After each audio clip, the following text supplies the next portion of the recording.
Huwag i-bully si Benji the Bull at hindi naman niya ginustong maging gay. Si Benji ay isang baka na naninirahan sa isang farm sa County Mayo, Ireland. Ang tanong ay gaano pa siya katagal na maninirahan doon. Si Benji ay isang breeding bull na binili para makipag-breed sa mga babaeng baka. Ang magsasaka na gustong manatiling anonymous ay inuwi si Benji at pinakilala ito sa mga babaeng baka. Pero walang nangyari kahit na ilang linggong nanatili kasama ang mga babaeng baka itong si Benji. Wala siyang nabuntis.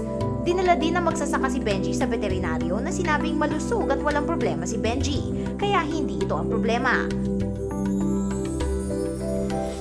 Pagtagal, napansin ng magsasaka na si Benji ay mas naaabala sa paghabol sa mga lalaking baka sa farm. May gay breeding bull kaya ang magsasaka sa kanyang farm? Nagdala sila ng isang replacement bull at iilan sa mga babaeng bakang nabuntis, kaya mukhang tama ang hinala ng magsasaka. Nakakalungkot pero walang silbi para sa magsasaka ang isang bull na ayaw mag-breed. Ano kaya ang mangyayari kay Benji? Ipadadala kaya siya sa slaughterhouse dahil ipinanganak siyang gay? Huwag naman sana.